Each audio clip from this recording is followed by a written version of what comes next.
horse-toothed bastard, Adam Carolla. Yeah, get it on.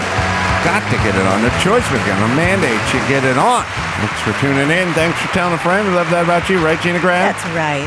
Handball, Brian. Bounce your boobies. Bounce your boobies. That's the whole joke. The title's the whole joke. Yes, with the 10-minute preamble. Yeah. Oh, I was on the phone this morning with Sonny and his teachers and his vice principal. It is, and it's insane. First off, I'm hotter than shit in here. I'm sweating through my glasses. I know. It's incredible how nice teachers are and counselors are and principals are now to the students. Oh, I had a principal in first, second grade who had a paddle on the wall as a ever looming threat. Yes, paddle on the wall. The Board of Education. Literally. Well done, yeah. You got to put holes in it so it moves had fast. holes. Yes. Yes, you got to drill it out. Yeah, it's got to cheat the wind before it hits your coolie. That's right. Yeah, it's like, Sonny's missed a few homework assignments, but that's okay. That's all right. Oh. He'll get them back. Yeah, he was with this old man in fucking Pebble Beach, bitch. That's right. That's right. Hoisting a cold one. Yeah, it's crazy the amount of, and also there's a lot of college talk. But he's not going to college. Does he have thoughts about it? Does he tell you he's not going? Yeah, he's. I mean, okay. Blah, blah, blah.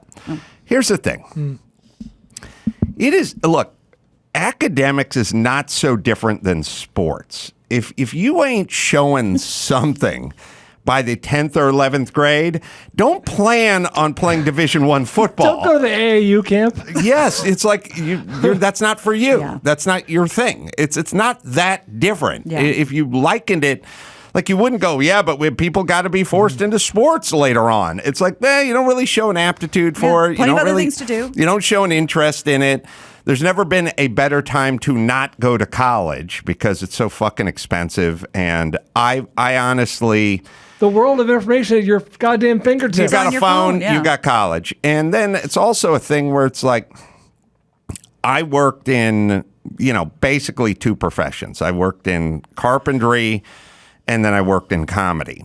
And at least to Daddy, those two professions had nothing to do with college. Now, later on, certainly on the construction site, there was nobody cared. Nobody went to college. There was always a couple guys taking a few units at the Gap year. JC or whatever. Sometimes there were guys who did go to college and were just kind of working during the summer and stuff. But it was neither here nor there on the job site. That was just the guys. Some guys were carpenters, some guys weren't. And then, later on, got to the Man Show, Loveline, and Crank Yankers and stuff. And we just hire people, but we just look at their writer submissions. I mean, there were guys who went to Harvard and Yale, but it was always a distant second to whatever they put on the page. True. You just look at the writer submissions, and that's... if the guy was really funny and he went to Harvard, it would be like, oh, okay, and he went to Harvard. But it just didn't move the needle very much. Did you have any writers who didn't go to college? Do you know? Adam Carolla. Yeah, me. Come on. That were creators of the show? There were probably a lot of guys who didn't finish college. Yeah. Jimmy didn't finish college. Jimmy would take home all the writer packet submissions and read them. I never would. What? So You didn't? so I didn't go to college. So. But it was a neither here nor there, and goddamn, it's moving fast. I mean, in the next couple of years, with everyone, Sonny wants to get into broadcasting. I mean, would you go to college and take a broadcasting major? I know plenty of guys and some girls who did the broadcasting school, the private broadcasting school. Not worth it. Yeah, and now the barrier to entry is zero. You just fucking go on YouTube and start taping yourself, and next thing you know, you got a channel. Yeah, and I've never been at a radio station that hired anyone based on where they graduated from. All right. Hey, Brian Bosworth, the Boz is going to be up on stage in Austin. Oh, my coming God. Up, How did you pull that off? Well, he lives out there, so somebody reached out to him. So that's a specimen. Is that the 9th or the 10th? Is he a Friday or Saturday guy? I believe it's going to be Friday. Oh, okay. It's going to be one of the days where we're still figuring it out, but it's looking like Friday. All right, so good on the Boz. I have a lot of questions for the man. You know what we should do instead of a show that night is what you and August did on the cruise with Cobra. You and the Boz just sit in a chair together with a mic and watch the movie. Watch Stone Cold. We break down either Stone Cold or Lawless. Yeah, right. Good luck finding Lawless. That's a good point. It's on YouTube. It is? Oh, there you go. The whole pilot's on YouTube. All right, so... Hey, can we get back to the Sunny thing for 1 second? I had a thought. Far be it for me to give you parenting advice. My thought is, I don't know about Gina, but I floundered for a couple of years after college, before I sort of found my way to K-Rock or Loveline. You floundered for a number of years. Like, the kids just got to eat shit for a couple of years, right? And realize how much life sucks when you're not heading in a direction. I think everyone does for a I sold suits. I understand. Yeah, we all had shit, We're not... a couple of years of nothing. I've discussed it before, but there are two ways to figure out what you want in life, and they're both equally important. One is see the guy driving by in the Rolls Royce and go, man, that's a cool car. I'd like to aspire to get that car. And then look to your right and see the guy, the homeless guy, rolling around in his own filth. That's a cool cart. That guy in his own filth over there. You go, I don't want to be that way. And we've sort of removed the I don't want to be that way part of it, which is standing in front of a griddle at McDonald's for $2.51 an hour for 8 hours, just sitting outside Jack in the Box and timing the cars through the drive-through. Right. Yes. The sample shopper. Yeah, secret shopper. Yeah. Have a slew of shit jobs and go, well, I know what I don't want to do. Yeah. Go outside when it's this kind of weather and have some foreman tell you to get up on the roof and scrape some asphalt shingles, and then you go, oh, I would like to move into a writer's room and sit in air conditioning and exchange ideas instead of labor. Yes, we've decided that we want to shield the kids from all of that. That's a pretty important learning tool in the toolbox to go, I've done that and I do not want to do that. Right. And here would be my vehicle to get away from that.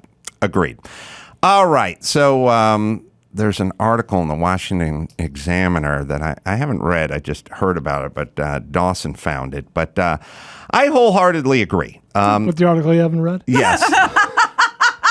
At least the premise of it, which is the test scores are in now and kids are floundering. Oh, yeah. Yes, and they're indeed. behind. They're behind for the first time in math. A lot of traction. Behind in reading and all that. And people say, Ace Man, turn the page, move on. And my answer to that is, fuck you. The people who shut schools down need to be punished. And then people go, why? And I go, because... the next thing that comes about, I want it on their permanent record that they fucked kids up. All right. So what I heard from all this is our body's our choice. Yes. Okay. Yes, that's what it is. All right. Yeah, same people never stop banging that drum. Can we do it with this as well? Simply Safe. Nothing matters more than safety for you and your loved ones, but old school home security companies use outdated technology, overcharge you, and lock you into multi-year contracts. That's why I use Simply Safe.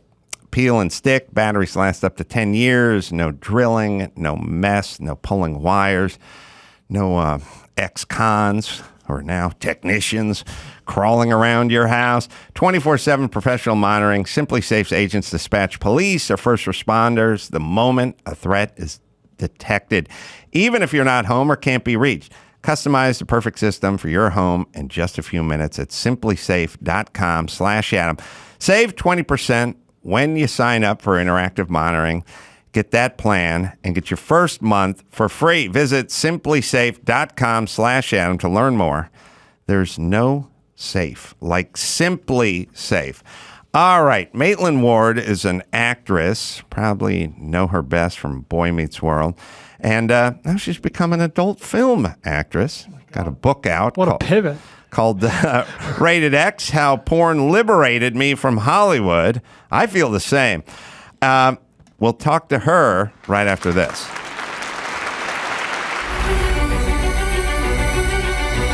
It's time for Nicaraguan Name That Movie with Adam's buddy Oswaldo.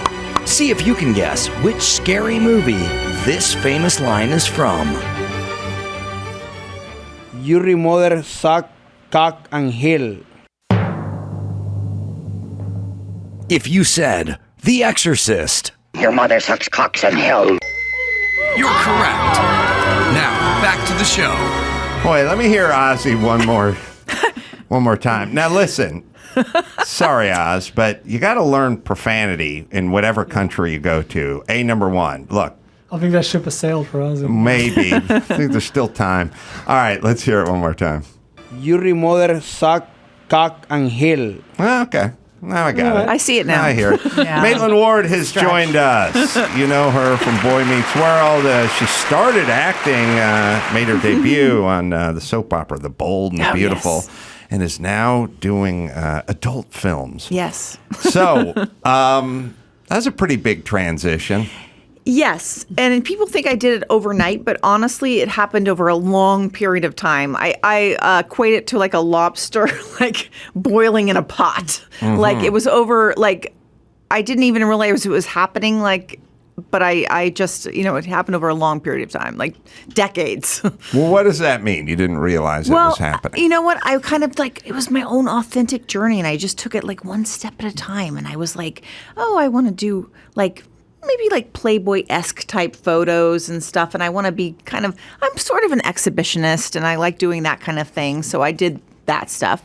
And then I was like, well, I like girls and maybe I should do some girl stuff for my content originally it was my Patreon page where people subscribe every month to get like certain photos and stuff of me.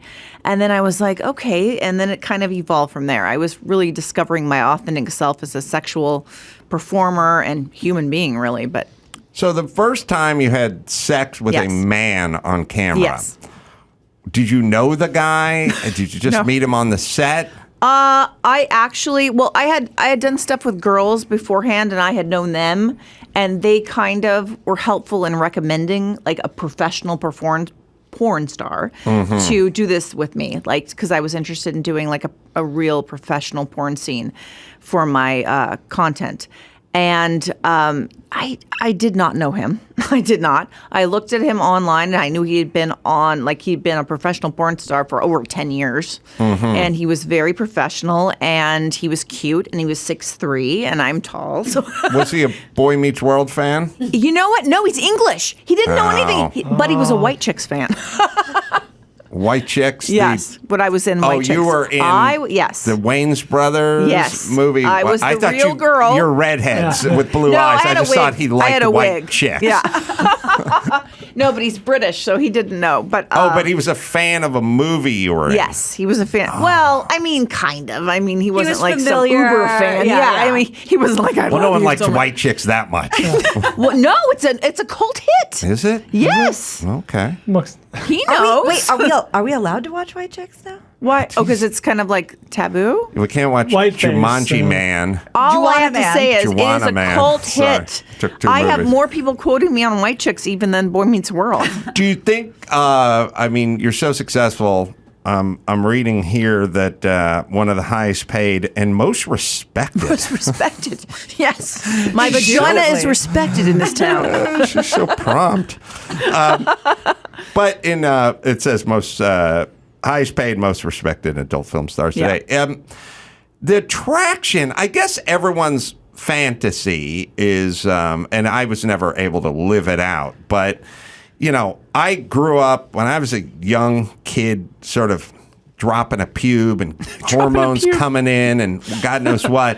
I would sit and watch like Wonder Woman with Linda Carter. I did too. And listen, she was hot. I loved Wonder I would Woman. watch Charlie's Angels and I would just stare at Cheryl Ladd. And then every 19th episode they go, Angels, we're going to Hawaii. And I just go, yes, because Cheryl Ladd's going to be in a bikini. Now, the dream was to see her in a porn film. Sure. Yes. It was never realized. Yes. But later on, you could have been a Kim Kardashian fan or Paris Hilton fan and actually seen that. Yeah. How much of your success is that pent-up dream being realized? You know, I think it's always cool when guys say, I have masturbated to you for over like 20 years. Oh, you talked to Chris before the show?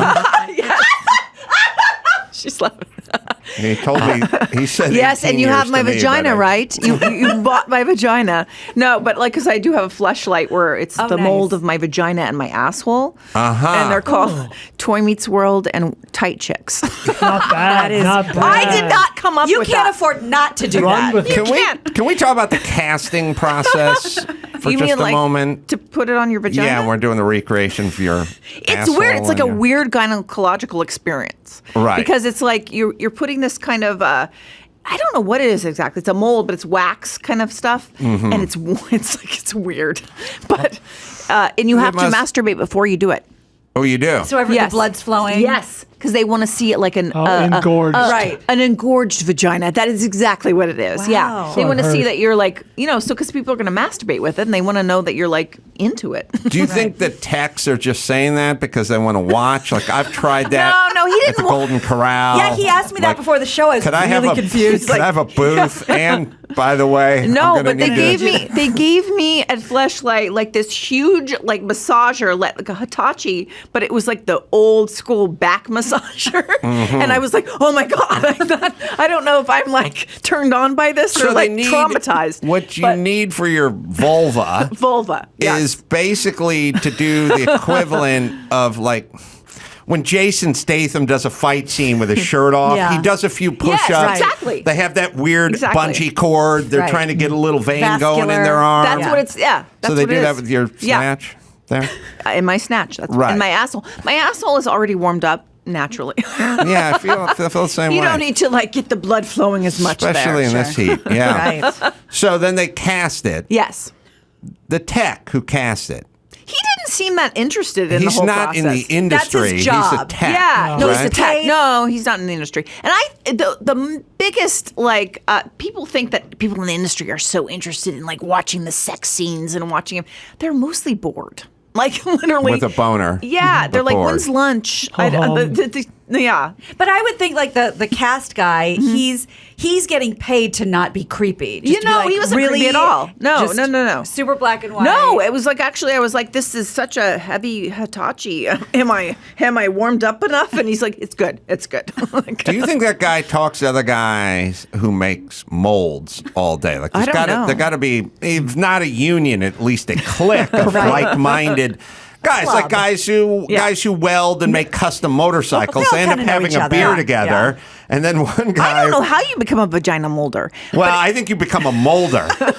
And that's what I'm saying. Like, he's got to talk That's to like a one dream kid. job. It's like, what did you do today? Oh, I went to the river because they discovered the remains of a 9-year-old, and we had to make casts of the skull, which Oh, had this is partially turned dark. collapsed from a ball-peen hammer. Yeah. What'd you do today? Soldier in Afghanistan came back with one arm. Got to, God, make a this is so prosthetic. sad. You ever see Boy Meets World? I mean, I don't know what that has to do with our Threw conversation. some Passer Paris down Yeah, on that that's snatch. Yeah. It was awesome.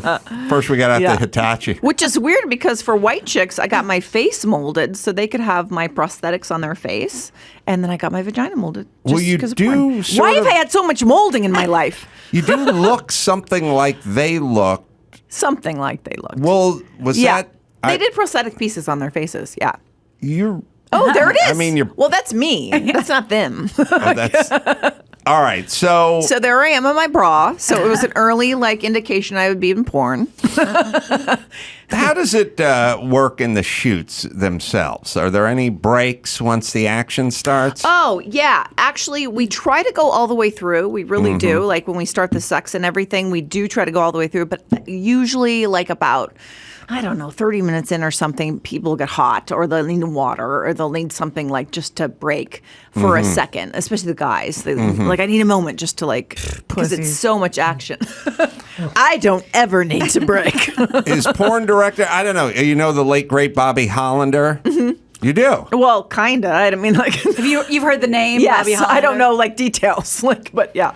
Do you, are porn directors as creepy as they used to be? My porn director, who I work with all the time, is a female. And she is young and beautiful, and she used to be a performer herself. So, no, they're not. Actually, the ones that win the AVN awards and like all the big stuff, there's so many women who are directing porn now because they know what men want. And I think it's an old stereotype to say that like old creepy guys are directing porn. It's not like that anymore. It's really not. You're working with Lonnie Hollander? I'm working with Caden Cross. Oh, she was in the business herself? For a long time. Don't pretend like you don't know. And she's won Director of the Year like 3 times at AVN and stuff. So 3 times, fool. 3, yes. Who was that? I like that. You know, the best part about the AVN Awards is what washed-up comedian they can get to MC it. I'm sure I'm on a short list. Why aren't you there? You know, I ask myself that Please question be almost there for every me day. this year. Is it always in Vegas? Well, for the last couple of years, it hasn't been just because of the pandemic and all that. But yes, it always is in Vegas. Yeah, and it's going to be this year. I remember discussing it with some of the AVN folks, you know. Come be with me. I said, I'll fly in on a Monday. And they said, you got to take a van. Those are the rules. What do you mean you got to take a van? You must take a 70s custom van with shag carpet in it. That's what the guy said. He said those are the rules. You have to take a custom 70s van. Like the Mystery Machine? With oh my God, I would love to ride the Mystery I don't make the rules. I don't know how it works. Maybe it's like a COVID protocol. So how many AVNs have you won?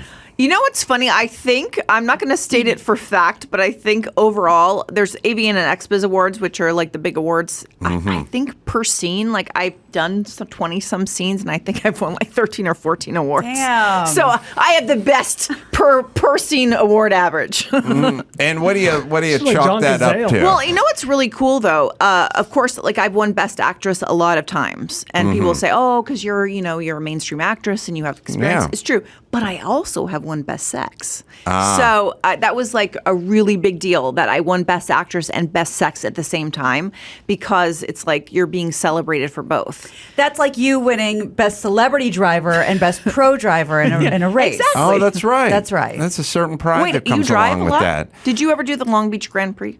Yeah, Oh, boy. I did. I'm from Long Beach. I did wanna that. step I out won for- the celebrity and then I won the pro. I always division wanted as to well. do that, but they like kind of stopped the race, didn't they? They stopped it about 4 or 5 Yeah. years ago. But Yeah. maybe one day they'll bring it back. Maybe 'cause we can bring it back together. it's You so guys should awesome. Freaky Friday switch jobs for a day. Yeah. That would be awesome. Oh, wow. What are your rules? Do you have any no-fly zones in Yeah, the you know bedroom? what's funny? Everybody thinks that you go on set for a porn scene and you just do anything. Like you have to do everything. No, you come on set and you say your no's and yeses and like what you want, and like we map out the scene ahead of When time. you said your nose, My at the nose. beginning, Wow. I was like, whose nostrils that big? But honestly, I don't have What are that your- many what no's. are your no's? I don't have that many no's unless I was doing like a serious like BDSM scene. Maybe I wouldn't want to be beat with something or like tied up somehow. Yeah, I know I've been caned. Actually, I've been caned and I got a bruise the size of Texas on my ass, and it was wonderful though.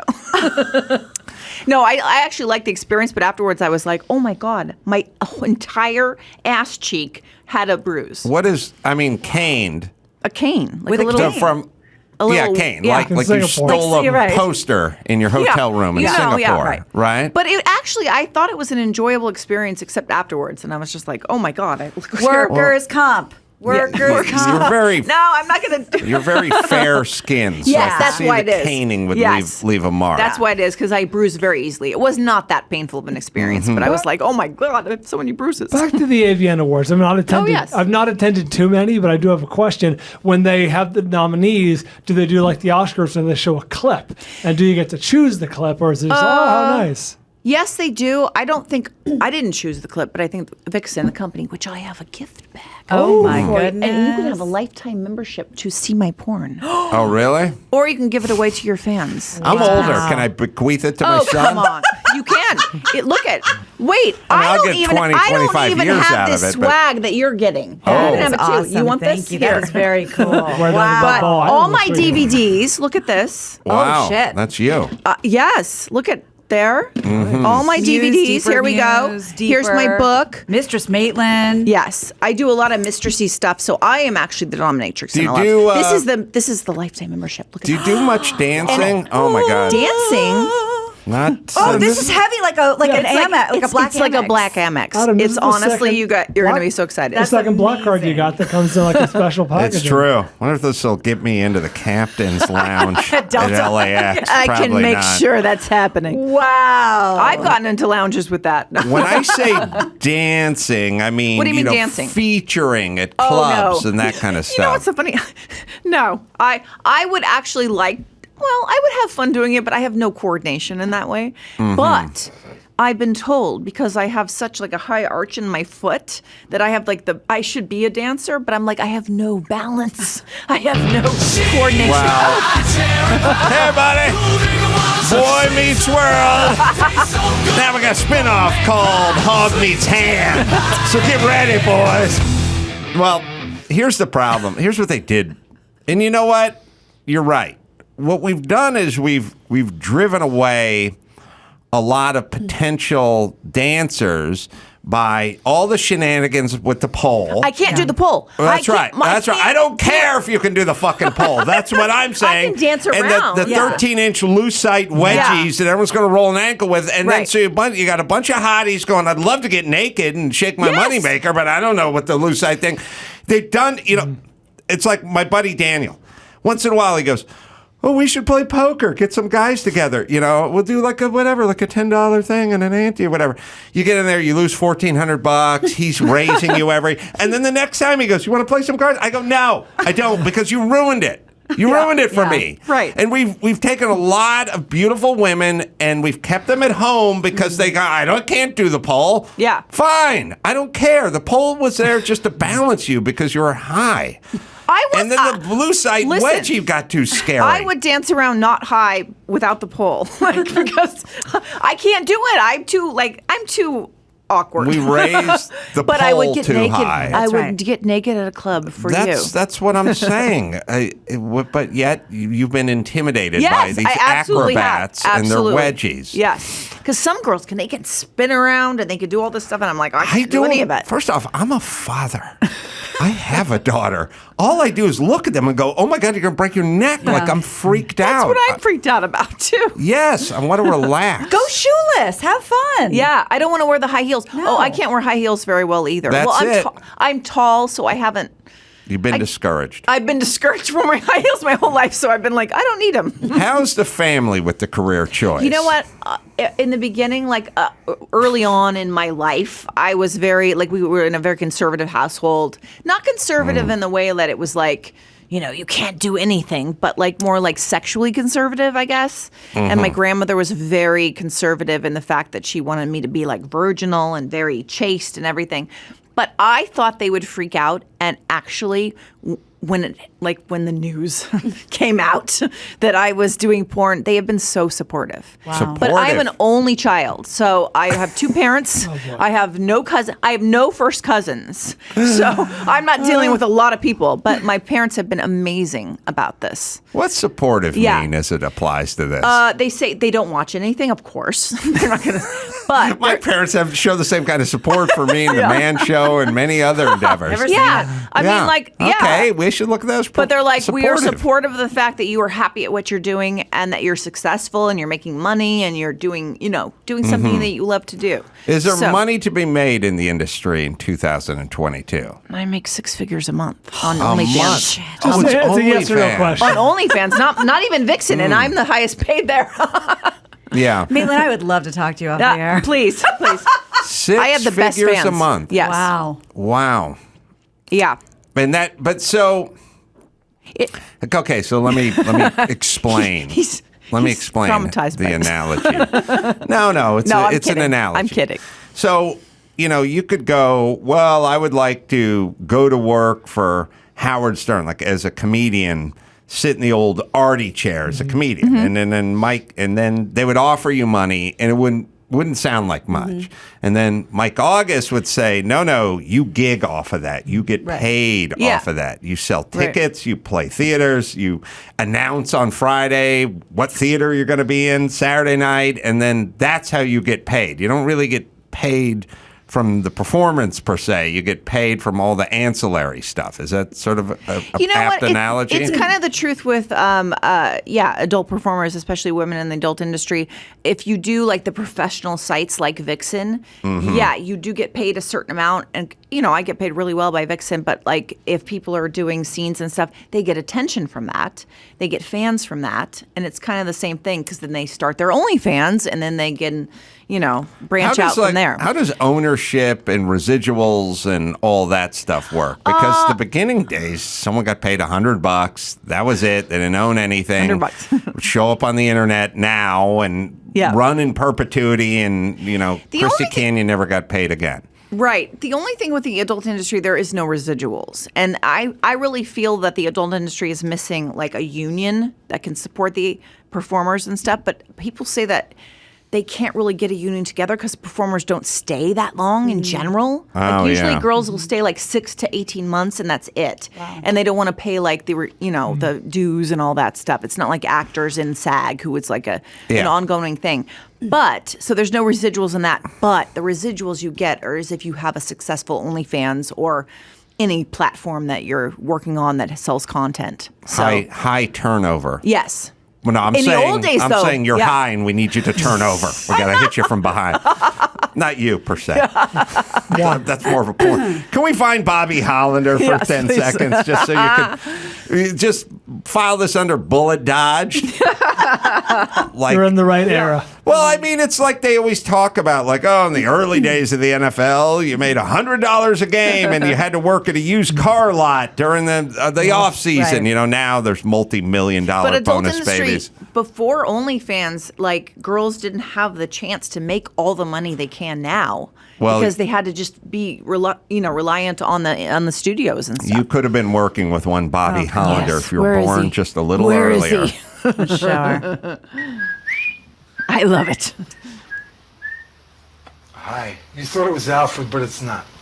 My name is Bobby Hollander, and I'd like to introduce you to a tape called The Personal Touch. Now, The Personal Touch is something different in home entertainment.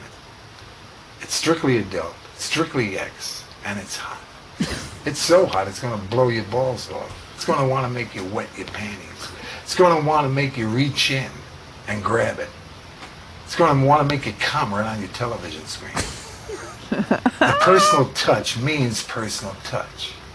It stars Shauna Grant, Sharon Mitchell, Paul Thomas, Ron Jeremy, Dominique, a newcomer to the screen, Gene Harlow. The Personal Touch was shot on videotape to give you the finest quality in adult entertainment. All right. You could have been taking direction from that guy. I could have. It makes me want to reach into my pants and grab it. That's what I say. Grab it. And then the weird come around your TV set? Come on your TV set. I have never seen a director like that. You haven't? No. Actually, no. They don't have like Throwback Day? Everybody thinks that those are the directors. It's Old-timers Day? Well, yeah, maybe they have. Maybe on some sites. So you're working with like progressive women. Woman. Who's been in the business. What'd you say? Who worked in the industry before. There have been, I've known like older guys who have been like, in the industry for a long time, but seriously, it's not that stereotypical like that. I don't know. Maybe I'm just waxing nostalgic. Yeah, but you there's are. part of me that misses that time. You know what? It's a fun time.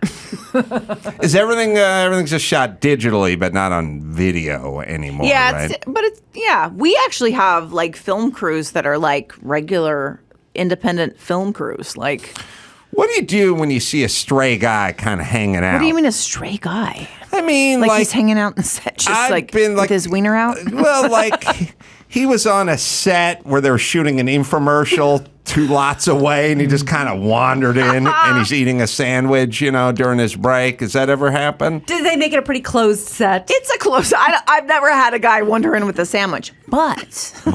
That could be an interesting situation. Weave him into the plot? Yes, that's the plot. One time, though, in my own content, I was doing body paint, like full-on body paint nude. Like I did that a lot because, I'm kind of like an exhibitionist. Mm-hmm. And we ordered pizza, and I answered the door to the pizza guy.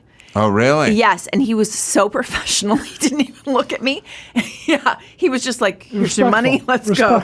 You know. And I did it twice in like two different times. That's a whole genre of porn. I know, and I was like, thinking, "This is a porn scene," and he wasn't open to it. So, but he was very professional. So, Domino's, you should give him a raise. You know what I've learned, Gina, through that genre of porn? If you deliver pizzas and you simply cut a hole in the box and put your hog through it, initially the woman who ordered the pizza will be surprised. Right. Like this. But in a matter of moments, She has to have it? She's got to blow you. She's got to. She's Yeah. just got to. Yeah. I never realized that translated into real life. I don't know if it's 80%, you know, because Maybe sometimes her 60. husband's home, Yeah. you know, or maybe she. Well, sometimes My he likes to husband was watch. there then when I had my. See, there you go. Oh, it was? It was a whole thing. It should have been a scene. How's the husband with going out? My and husband is working so with professionals? supportive of me and my career and everything. He was so proud of me when I've won my avians and everything that I've done.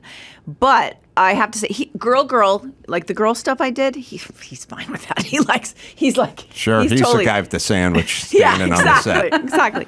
But he actually recognized that I needed to do stuff with guys. Like I had fantasies, like dungeon fantasies, like I was saying. He and like, had that realization.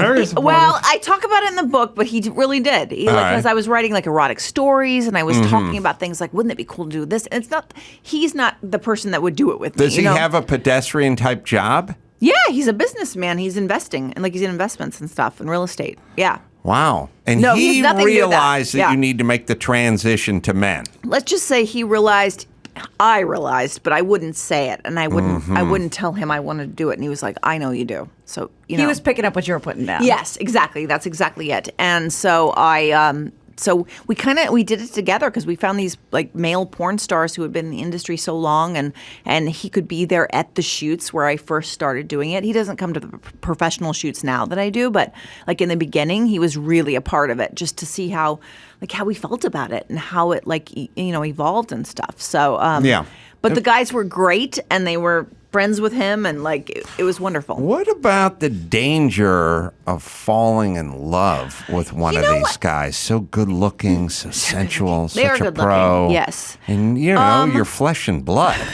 You're a woman first. It by is golly. true, but I always look at it like I really love the sexual experience of it all, and I love to experiment sexually, and I love all that.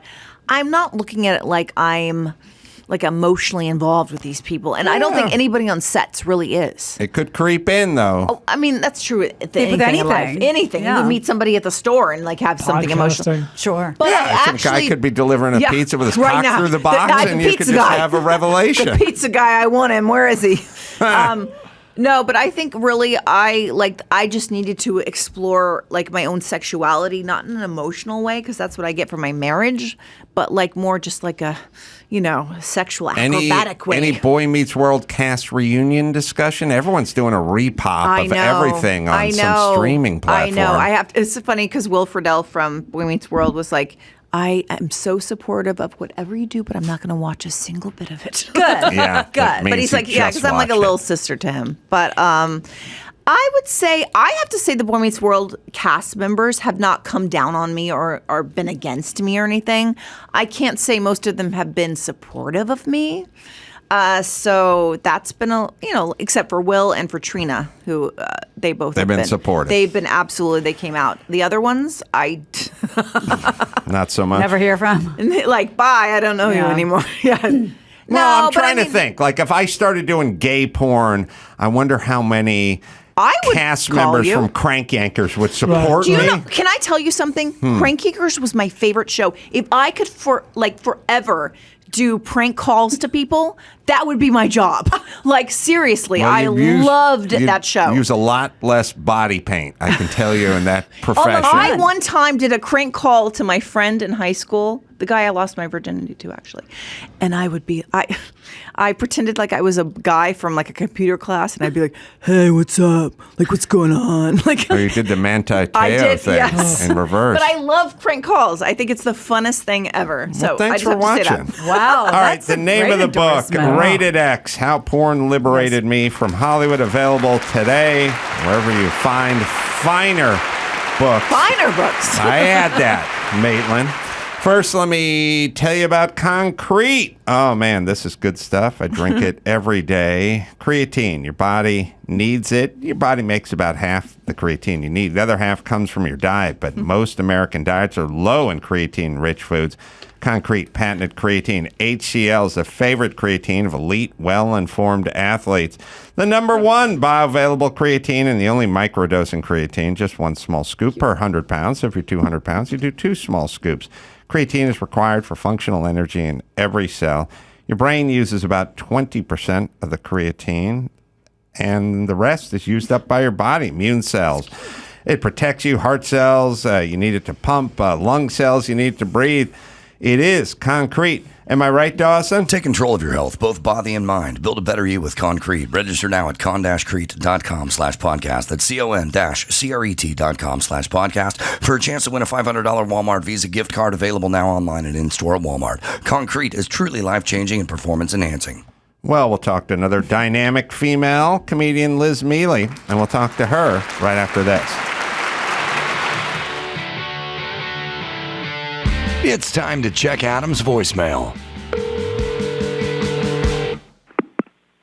Hey, dude. I just wanted to let you know that because of you, specifically, I got my life out of the fucking gutter, and I will be asking my girlfriend to marry me this evening with a $2,000 engagement ring that I would have never even dreamed of achieving if it wasn't for listening to your show for the last, 10 years?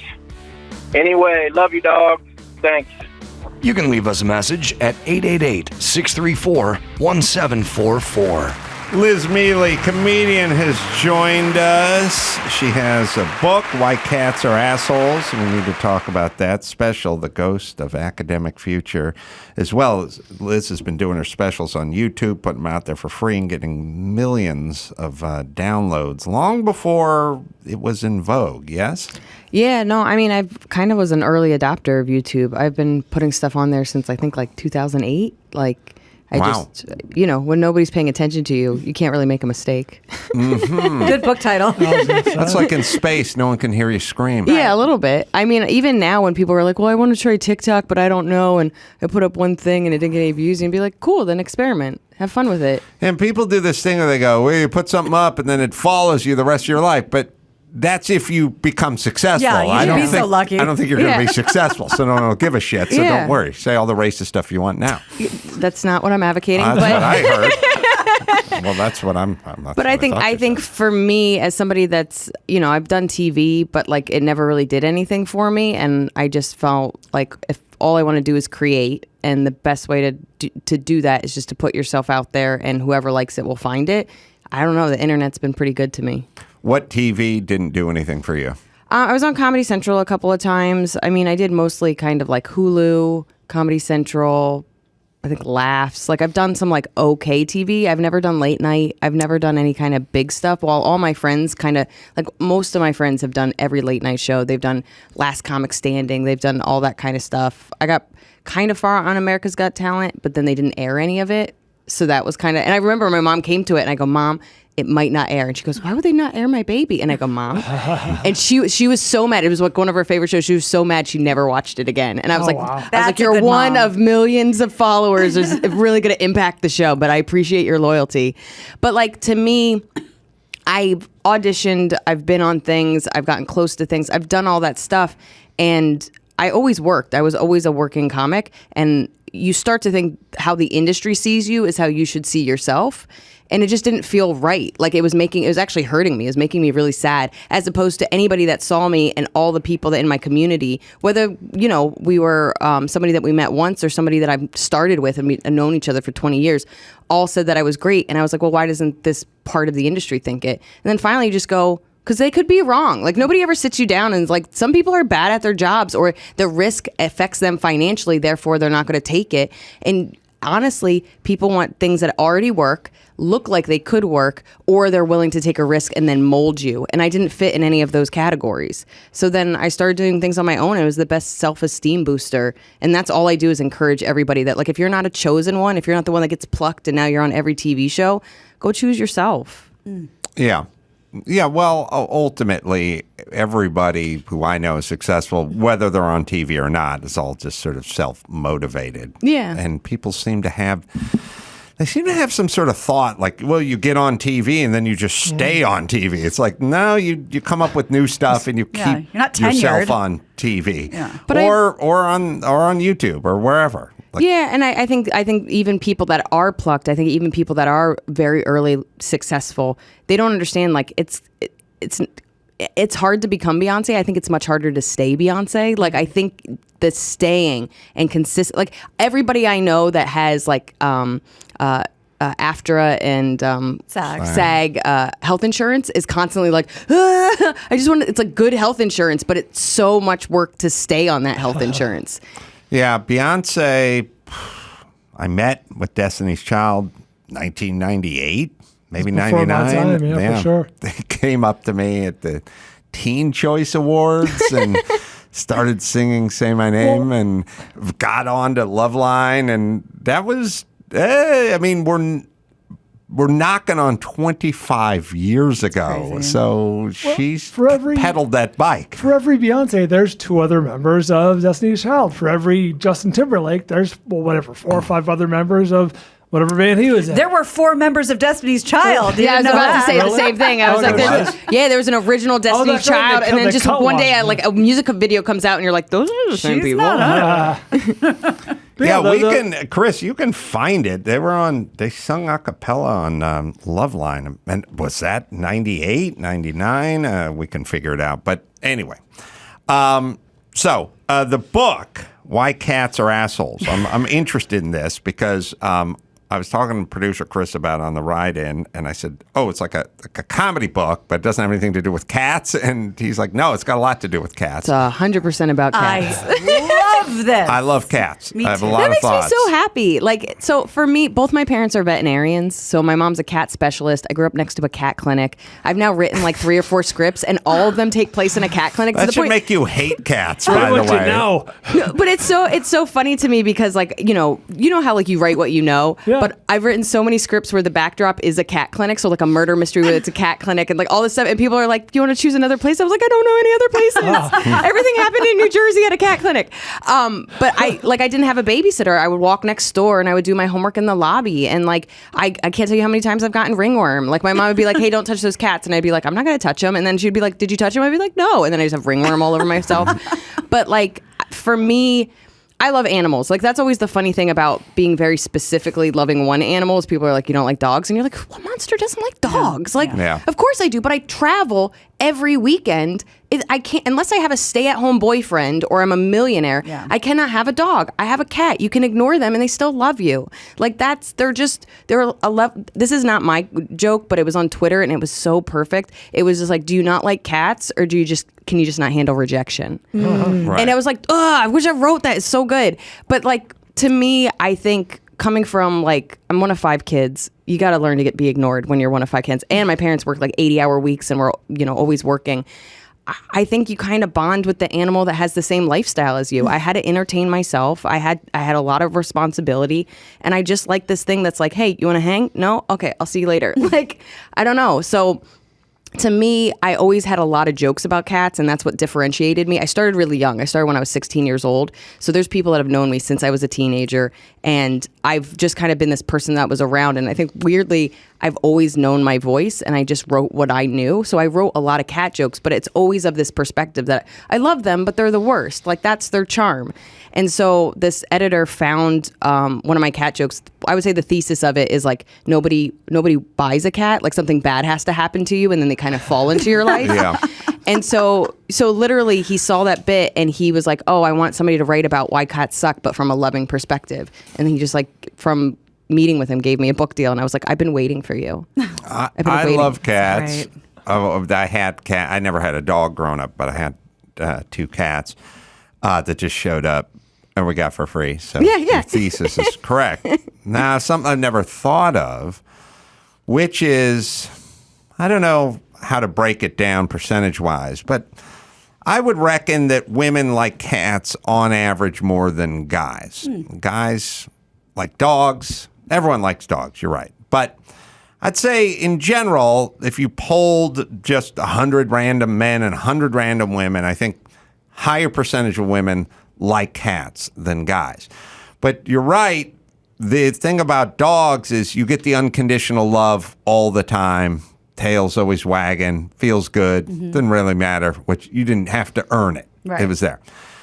I wonder if women psychologically are wired to like cats a little bit more, just like they like the guy who's a little standoffish and wants the challenge of sort of going, I want to break through. I can fix it. I'm going to go fix further. that cat. My theory is that men like dogs because they're not the best communicators and they don't have to do anything to get that love. And that's what they expect from women. That's right. But women know how to set boundaries and know how to communicate. And if I go, hey, you want to hang out? And the cat's like, no, you're like, okay.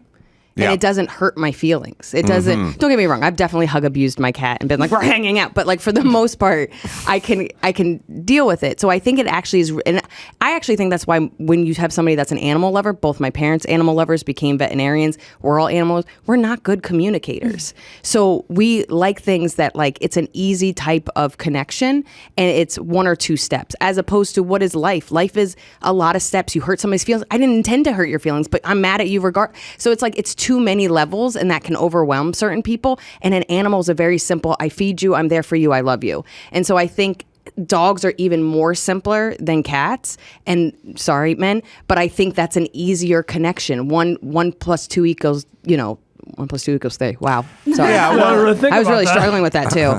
I'm very dyslexic, so that I don't even know why I tried doing that in front of people. But in general, I do think cats are... Also, women take on most emotional labor and a lot of home physical labor, and a cat is stupid easy. I think a cat's even easier than a fish. Like, I've killed so many fish. So I think a cat is like you feed it, and if you see each other, it's like a roommate. What's your mom think about you killing all those fish? Yeah, actually, my mom's killed a lot of cats. She's a vet. I've always called her a cat killer. I was just like, and you make money off it. So a lot of people, whenever I do a mom joke, they're like, how's your cat killer mom? I was like, I can say it. You can't say it. That's right. But I think in general, especially learning from my parents, like you see so many people that bring in their animals. Everybody has a connection. Like everybody's going to find their connection. But I think that connection is a little bit how you grew up. Like I can be left alone for hours. I cannot talk to you. You know what the life of a comic is. You don't talk to anybody all day, and then you go on stage. Maybe you talk to a dude in a green room, and then the first people you talk to is the people on stage. I've lived my whole life like that, and it's nice to just have a lump next to you that's like, you cool? You want a treat? No? Okay. Like it's just like a simple relationship. Yeah, I feel like there's too much read into being left alone. I think many internalize that. I'm the same way. Like I like to sit, watch TV at night, have a drink, and just do nothing.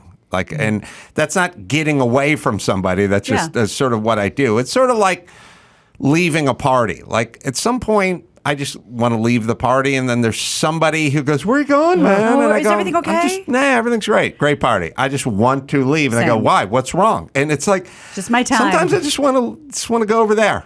Well, and people often confuse alone with lonely. And it's like it's not other people's place to judge which one you are. Only you know that. But I'm a natural introvert, like every stereotype of it. I like being around people. I have a lot of friends. I can be a gregarious person, but when my battery is low, I change. Like I shut down, I get quiet. Like I'm really close with my little sister, and we were all hanging out, my family, a couple of friends, and I just shut down. And she's like, "You okay?" And I was like, "I think I'm done." Yeah. Like I just think I'm done. I still love these people. I still want to be around these people eventually, but I don't want to try anymore. And that's what people don't understand about introvert versus extrovert. It's not like, oh, but you laugh a lot. Yeah. So it's where do you get your energy source? Do you get it from being alone? Do you get it from other people? I get it from being alone. You seem to get it from being alone. I recharge the same way. I go home, I watch a show, you know what I mean? I make a snack, and then I'm just kind of like, oh, I can talk to somebody tomorrow. Yeah. I've found these days with certain people,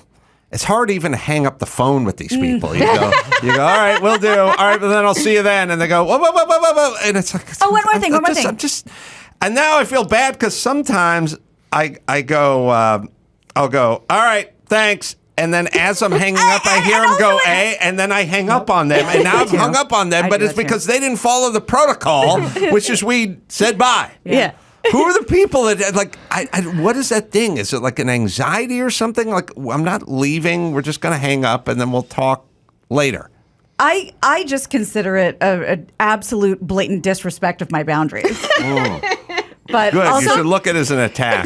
Nothing less. Some people just don't know. Like it really. Like I'm close to my little brother because my family's here right now. Like we all kind of came to LA together. My sister lives here, and my brother's here. And my brother's so fun. He used to go on the road with me. He stays with me a lot. Does he love cats? He does. We're all cat people. Nobody, not one of the five of you didn't turn to the dark side and hate cats? Because usually when my the parents... older sister a little bit, actually. Someone's got to go south. But she has a bunch of kids, so I always bring my cat over, and I was just like, because I'm the godmother, I'm just like, when they die, this is our life. If Dad's a rancher, there's got to be one vegan in the family, right?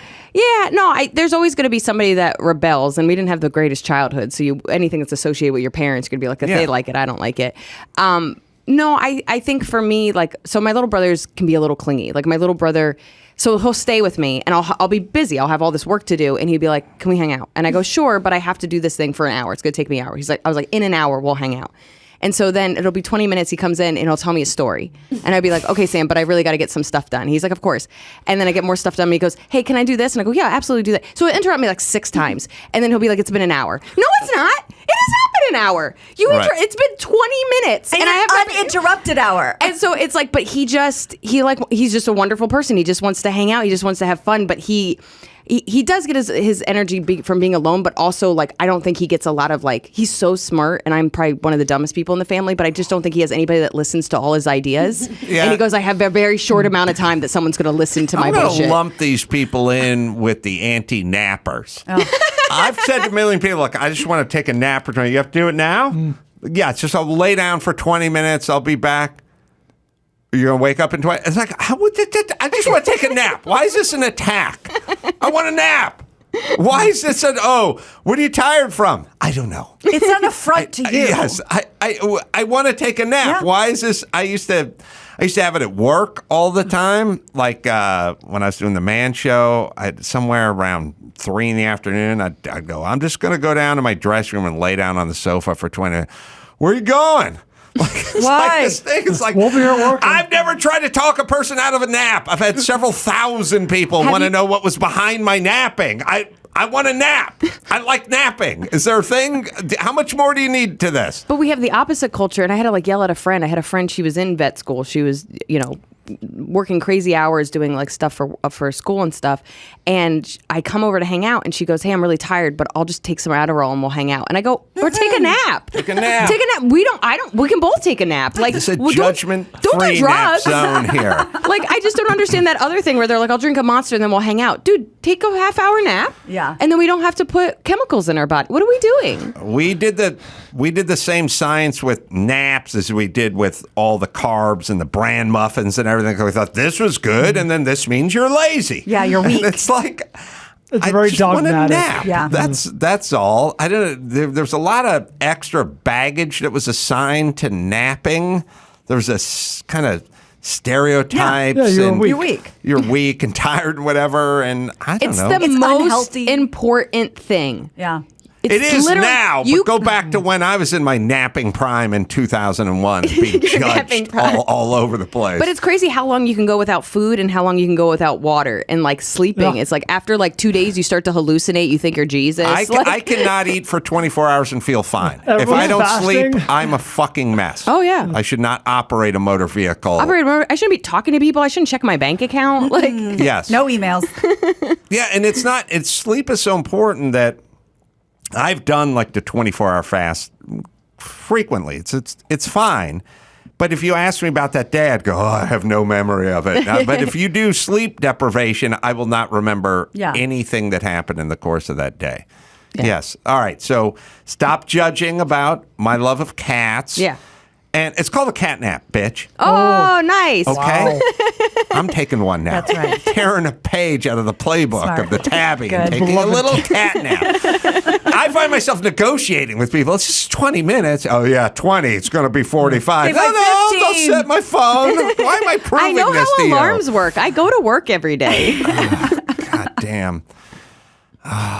This is cathartic. No, get it out. Sorry. I'm here to hold all this anger. Isn't that the job of as a guest? Oh my God. Just I'm sorry, Adam. Yeah, I'll take this to the dry cleaner.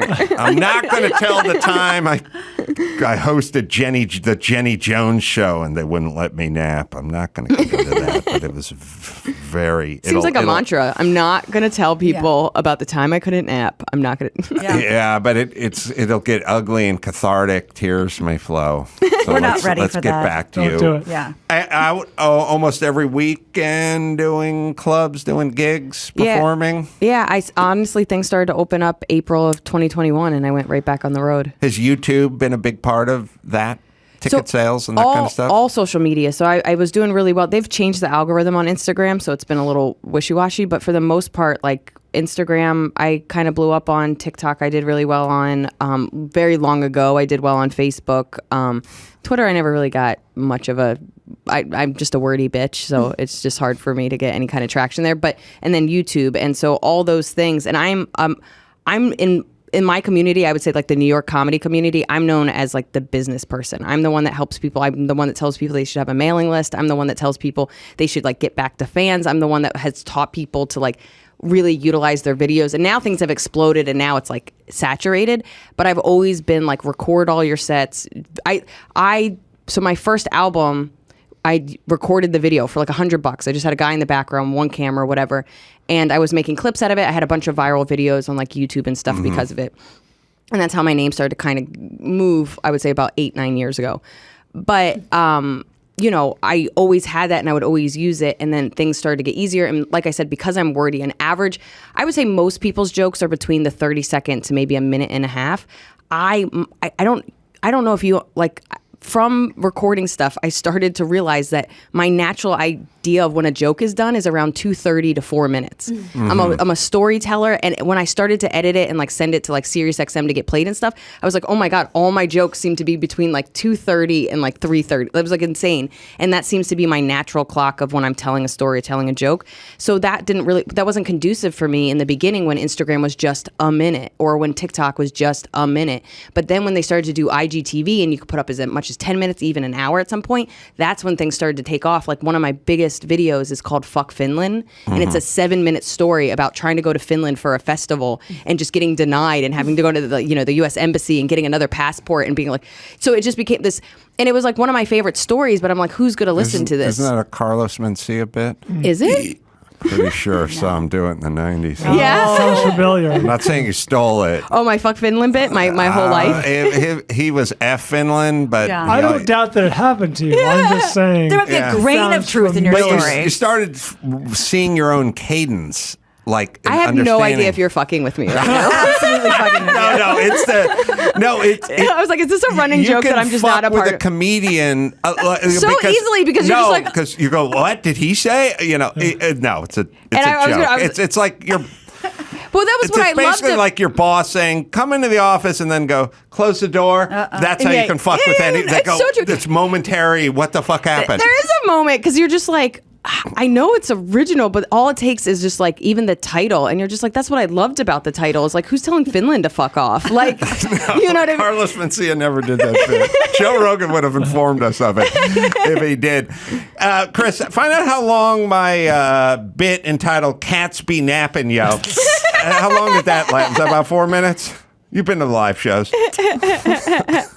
We have Destiny's Child from February of 2000. Damn. Man, it's been on the scene for a while. 22 years plus. So a big fan called in a love line and was just gushing about how much she loves Destiny's Child, and you offered, hey, why don't you sing a song with them? And she kept getting the lyrics wrong at the top, so you'll hear her try to go into it again, and then Destiny's Child just jumps in.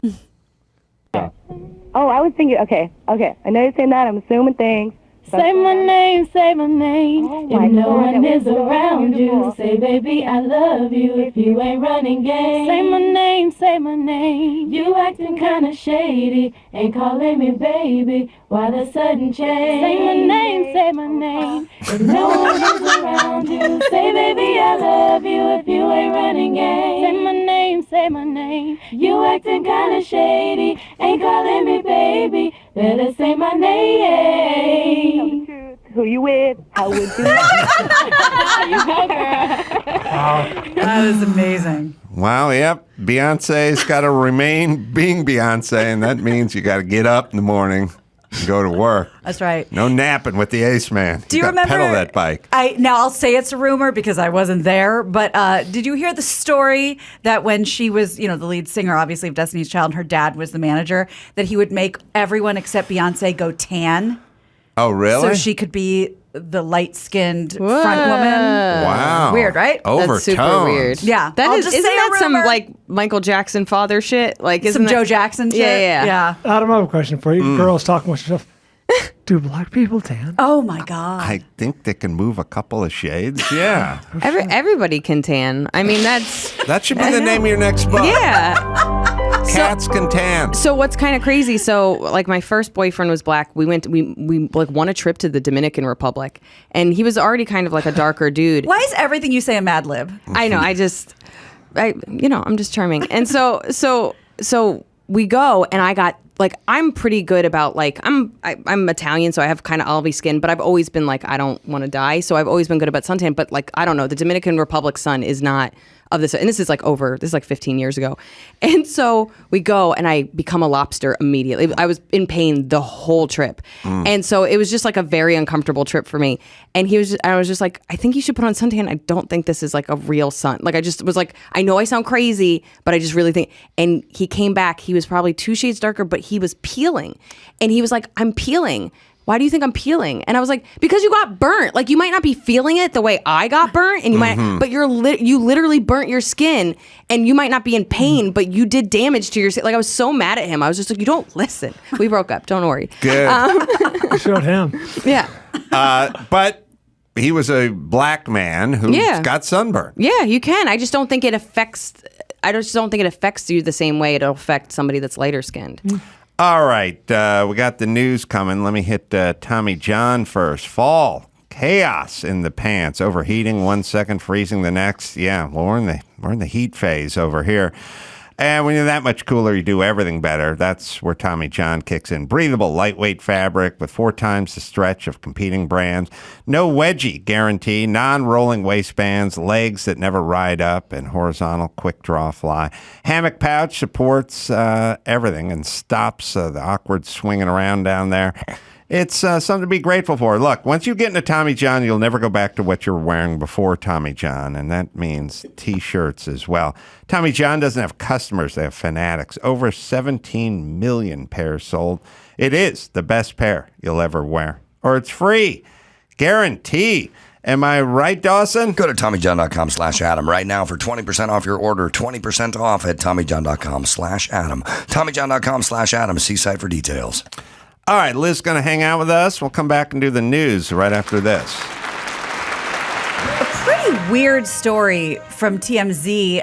Tiffany Haddish and Aries Spears, both acclaimed comedians, are being accused of grooming and molesting a 14-year-old girl and her 7-year-old brother in a new lawsuit. See, you groom a cat and you're a hero. That's right. But you groom a teen and all of a you're sudden going something's to prison. wrong? Absolutely. I'm going to nap on that one. So this is weird. At first you're like, what?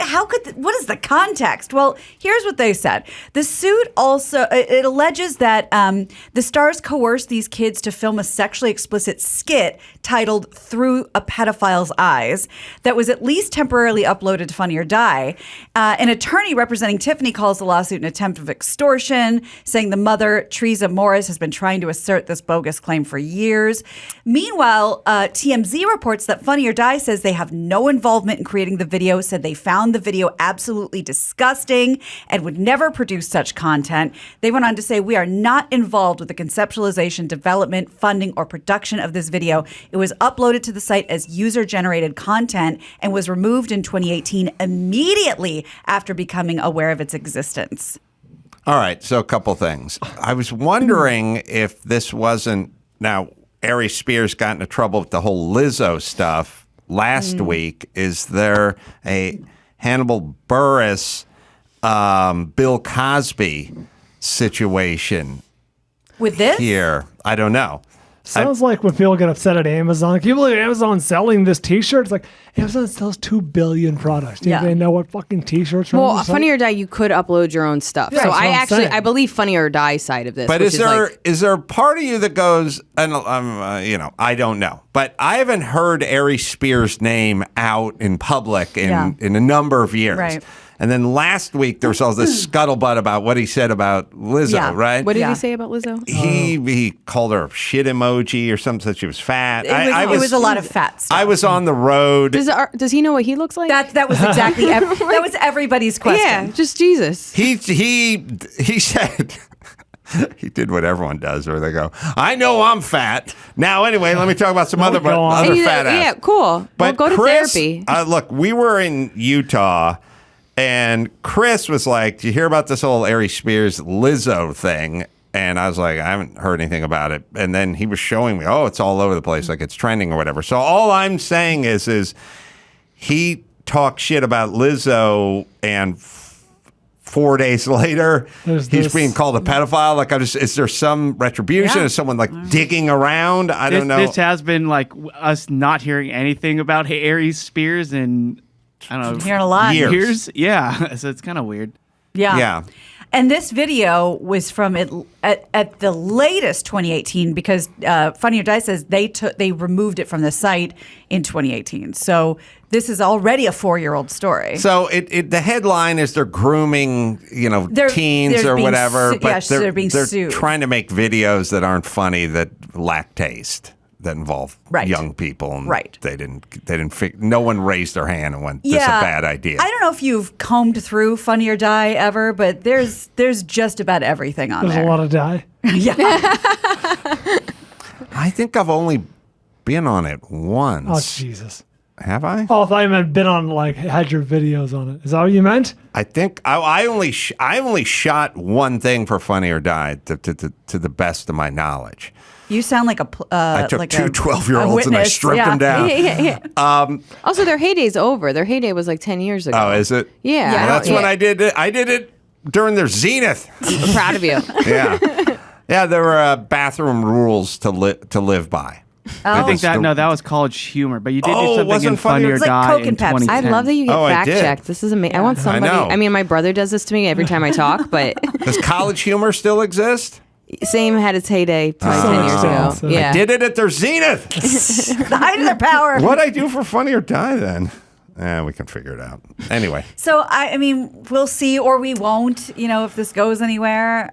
The mom, I heard the mom wanted $15,000 like originally. Modest. Which is a weird amount to want for your kid being that traumatized. Go away pretty easy. They also have that money. Just pay her rent and move on. There's a part of me that's like, she's clearly in a desperate place. Like, I don't think anybody that puts their kids up to be in shows and movies really has their shit together. I mean, maybe I'm wrong. Well, that's a good question. It's like, these kids are suing because they're adults now, but like, where was mom volunteering them for this skit? Yeah. The mom was friends with Tiffany Haddish. I guess. That's a different story. So again, still a reasonable amount of money. Like, borrow the kids. I don't know.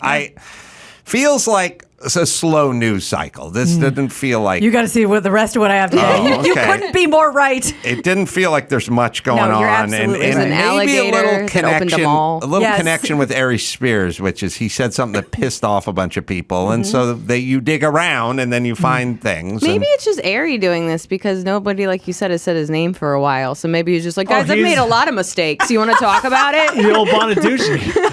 Yeah, Danny Bonaducci used to do that. Right. I'll only mention it because it's in theaters this weekend. You guys are familiar with the new movie Breaking with Daniel Boyega? He holds up a bank. Michael K. Williams, like his last movie. Oh. I don't know if you guys seen previews for it. I saw a screener. It's actually pretty good. I'd say it's like a solid, 75% movie. The reason I thought of it is he holds up a bank. He's been screwed by the VA. He's a former Marine, and it's revealed about halfway through the film he wants $892.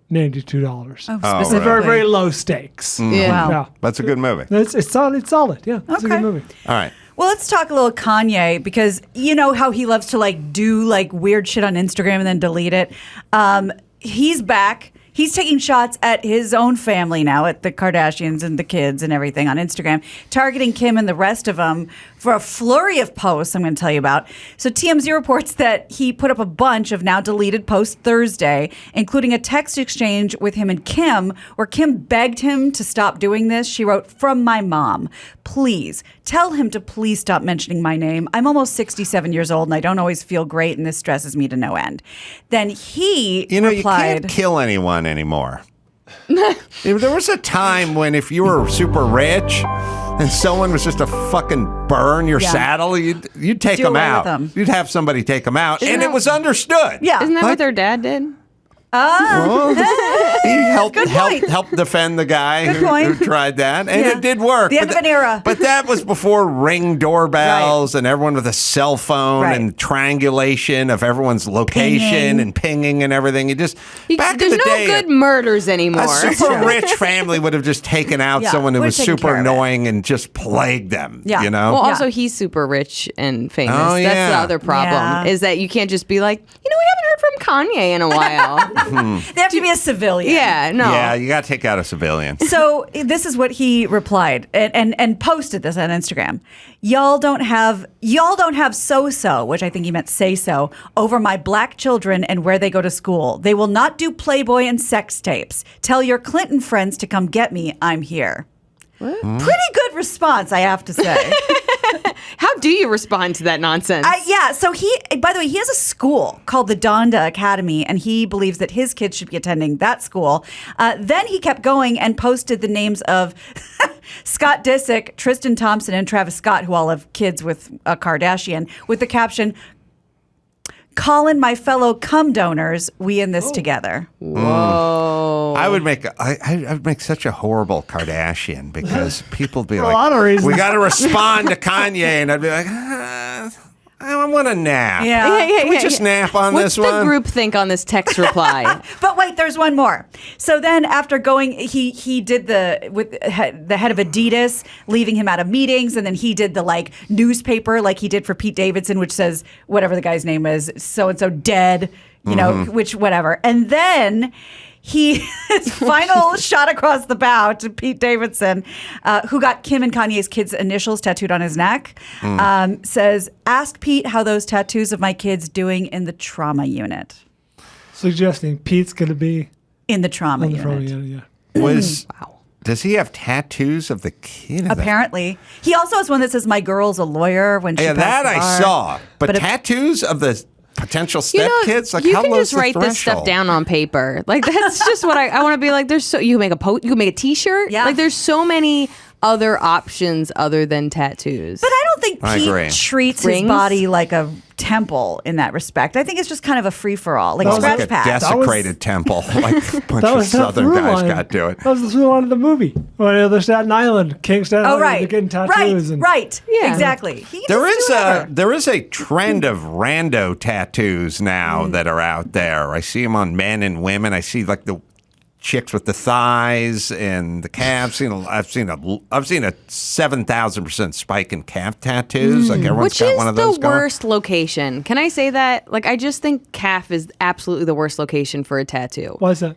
Well, first of all, I have big calves, so I might be a That little would draw bit. attention. They're great. They're muscular, but they're big, and it's always been hard to find knee-high boots because of them. But that being said, it's just when you walk, it makes different shapes. You understand, because it's a really big muscle, and it's just maybe it might not stretch. I don't think they get that big, but I just find every time I see it, doesn't matter tall, short, whatever, it just doesn't look good. There's just some areas that look better than others. talk So about Will calves. Sasso, if you're listening, stay Will away from the Sasso calf is coming tattoo. in tomorrow. Oh, Who well, is? then we have to warn him. Who? Who'd you say? Will Your Sasso. next husband? I'm just shut Will you. Sasso, comedian, Canadian comedian Will Sasso. I don't ever want to ever. Well, date if a you comedian. want to have the greatest calves ever Yeah, and an yeah. offspring, do we have Will Sasso's calves? They're a sight to behold. Hang on. Because as the meantime- Bobby Hollander said, So this is what I was saying. Those are great calves. So why would you desecrate them with ink? But this is how I feel. So I have pretty muscular calves, and I work out and stuff. so why not mate is what I'm saying. Yeah, no, Will but Sasso. because people couldn't handle it. But do you know Carmen Lynch, New York comic? How's his calves? It's a girl, Carmen. It's Carmen. Yeah, sorry. so Carmen. It's just tough these days, though, I got to say. But Carmen's 6 feet tall. She was my roommate. She's a brilliant comedian. But I remember once she looked at my calves and she goes, "How do I get the shelf? Like, how do I get that?" And I go, "Oh, sweetheart, you're 6 feet tall. The only thing I have as a 5-foot woman is the fact that I can just make a shelf barely working out." But my little brother who started working out, it looks like that. It's just like all cut and stuff like that. And I think he did one squat once. Like, some of it's just genetic. Let me say this about calves. We, as a society, put way too much stock in what is solely God-given. Solely God-given. Amen. You can take any professional tennis player and look at their calves or look at my buddy Ray's calves from high school. He has nicer calves than all of them, and he just smokes and drinks all day. Like, that's how calves work. We do some negative judging. We do some positive judging. Unearned credit. Unearned. It is. The same can be said about abs, by the way. Oh, like, of course. Like, genuinely, first of all, it's just going to be harder for women. We, you know what I mean? The whole point is that we're supposed to, like, store the fat. Yeah, store the fat so we can, I guess, make a baby. But it's just harder. But, like, a dude that, like, lifts up their shirt and they're like, "I have abs." And I'm like, "You tell me the regiment you got." Because I dated a dude. All he ate was burgers, and he just had them. And I was like, "I'm not going to... Black fella? Of course. But, like, I'm not impressed. Yeah. Like, I'm not impressed. All right, Shania Twain, but let me say this. I know that'll impress you much. But as a guy who formerly had, when I used to be a boxing trainer, I had the six-pack. But you earned it. Well, I earned it. That's what I'm saying. If you earn it, by all means, no, I'm but what proud I'm of saying you. is you cannot earn calves. Okay. John Bones Jones, the most deadly assassin in the UFC, has calves that are worse than any guy I know who lives a sedentary life. And all this guy does is stand in front of a heavy bag and throw front ball kicks and wheel kicks. It's like, don't ascribe anything to good calves or bad calves. It's not their fault. It's the first picture I look on a dating app, so wow. I'll Do really ya? change. No, I'm joking. Well, that don't impress me much. I'm like, what are these calves? Swipe. Well, I'm like I said, Sasso's coming in, the king of all comedic calves. That's all. Well, let me wrap this up real quick and say the new movie Breaking, we have the Rotten Tomatoes score, the rare same score from audience and critics, consistent. 81%. Oh, that's good. I said 75. Isn't that love? Is it like tennis? Love? Yeah, exactly. Yeah, that's love. That's right. Yeah. Speaking of tennis players, if you look at the calves, yeah, they all look the same. Let's talk about Jeff Garlin. He's leaving the Goldbergs, and they are making it permanent. There's really going to be no coming back from this. He exited the ABC sitcom last season after being accused of inappropriate behavior. Now the writers have killed him. In a new Jesus, interview, showrunner Alex Barneau tells Entertainment Weekly that Garland's character will have been dead for several months when the new season begins. This is going to be a family that has not reconciled the fact that their father's gone, but has sort of moved on and has dealt with a lot of it. Co-showrunner Chris Bishop adds, "It's Cousin Chris. It's really No. It honestly feels like a huge reboot for us. So we have tons of momentum, and the 10th season of the Goldbergs kicks off September 21st. That's insane. 10 season. 10 seasons of a show I didn't know existed. Oh, you're so hip. It's my favorite. No, it's like, it's crazy when you look back. Like, All in the Family lasted 5 seasons. And Star Trek, 2 seasons. yeah, MASH was 7.5 seasons. Is it a good something. show? I genuinely have never. Nothing. I mean, it has a lot of funny know. people on it. It's It did. probably not. But do you know how many shows that are like the first season's amazing and they never make it? So it's just like, what? Yeah. I think the deal with Jeff Garlin is you can either do one super creepy thing or criminal thing, or you can spread it out over like 9 seasons of being just a general kind of creepy person when you're walking around. And that'll add up collectively to one big move, you know? Ultimately. I love the unspoken rules of a creep. Did you write a book? You know cats, I know creeps. You get a one-time move that'll get you wiped knocked out, or you can just slowly saturate the soil with creepiness over the course of seasons. And it has to be kind of vague, so people like don't know. They're like, going to tell what really happened. Yeah, like you tell somebody and somebody's like, "Is it?" And they're like, "Oh." It's a difference between like hit and run and being poisoned slowly. You know what I mean? It takes a while for the liver to give out. An upset stomach version of creepiness. Right. Mm-hmm. So if you are guaranteed, if you want to be guaranteed to be fired by the 10th season, you either just do creepy shit for 9 seasons that's kind of dysthymic, or you just save it to season 9 and you go out with a bang. That's what I want to do, but they always never get picked up. I understand. I've never had an opportunity to ruin my name. But the pilot never gets picked up, so what are we going to do? That's a good point. I got to do it in the pilot. Yeah.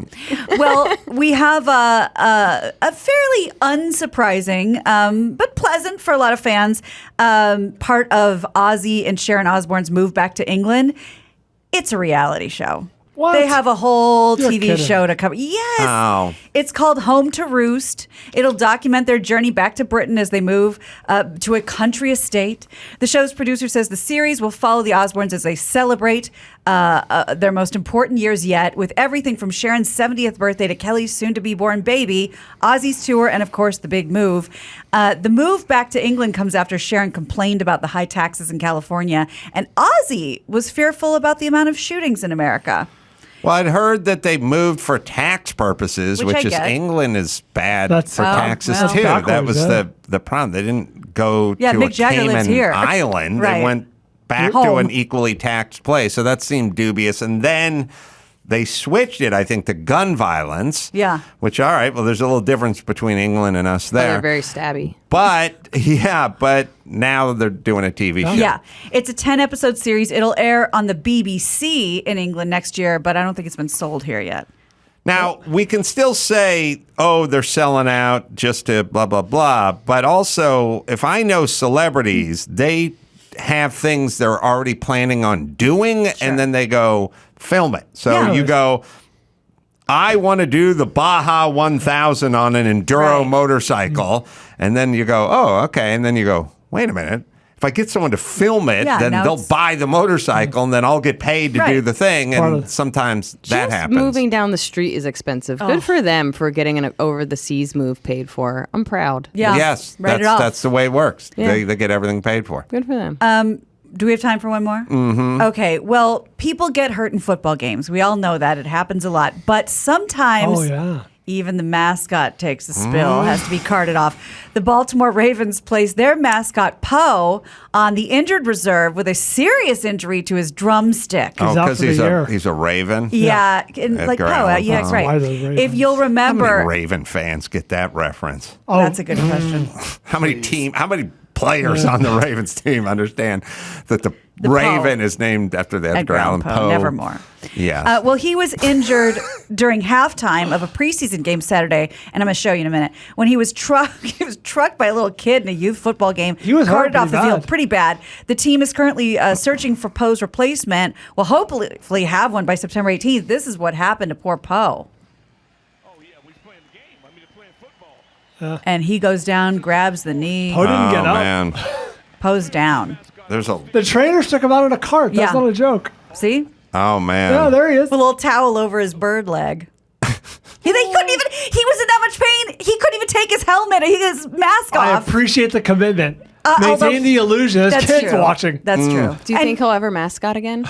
I wouldn't. Do you think his mascot career is over? Did he ignore any black kids on the way out? That's a good question. I want to see if he did. Glad you asked that. Sesame Place has invited that initial family back to Sesame Place for like a VIP day, and I think they declined. I don't think they're why would you go interested. back to where you were traumatized? I just, you know what I mean? Like, And you're moving ahead with a lawsuit. Yes. You don't want to Their bury the their hatchet. attorney, I think, spoke on their behalf. B. Ivory something. I forgot his last name. But yeah, they won't be returning anytime soon. All right. Well, best of luck to them and Poe, and I'm sure they could find someone to wear the crown. You know what I mean? I don't think you're giving them enough credit. They got skills. I feel like I know a handful of people. Can you do this to a crowd to get them to stand up? You would be napping by the second wave. That's right. Yeah. I'd take my pre-nap game. Now, if they're playing a nighttime, like a Thursday night game, I would nap during the day. If they're playing a Sunday night game, I would nap after the game. If it's a Sunday morning type game. If it's an evening game, I nap. I know my nap schedule. I hope that's in the contract for you. That's where your naps are. Yeah, take a little bird nap. And they'd go, you mean cat nap? No, bird. No, it's a bird nap. Yeah. Yeah. All right, let's bring it home. You got it. I'm Gina Grad, and that's the news. I have masturbated to you for over like 20 years. Gina Grad. That was the news with Gina Grad. Well, last but not least, there's the Jordan Harbinger Show, a different kind of sponsor for this episode, the Jordan Harbinger Show. If you're a fan of fascinating podcasts with interesting people, you should definitely check it out. There's an episode for everyone, no matter what you're into. Jordan talks to Scott Adams about persuasion in a world where facts don't matter, or you can go inside the dark world of wildlife trafficking. You'll always find something useful to apply to your own life, like routine changes to boost productivity, or slight mindset tweaks that change how you see the world. We enjoy the show, and I think you will too. Jordan's been on the show and has been on with me and Dr. Drew in the past. And I think you're going to like it. You can search it out. The Jordan Harbinger Show. That's HARB as in boy, IN as in Nancy, GER on Apple Podcasts, Spotify, or wherever you listen to finer podcasts. The Jordan Harbinger Show. All right, let's see. Maitland Ward, everyone. X-rated, or I should say rated X. How Porn Liberated Me from Hollywood. And of course, as long as you're reading that fine book, why not get Why Cats Are Assholes by Liz Miele, and the stand-up special, The Ghost of Academic Future. It's available on YouTube. Everything we can find pretty much on YouTube as September well. 6th, 8 p.m. Eastern Time comes out. Thank you. Thanks for coming in. Come back anytime you like. Talk felines and beyond. Until next time, it's Adam for Maitland and Liz and Gina and Bald saying mahalo.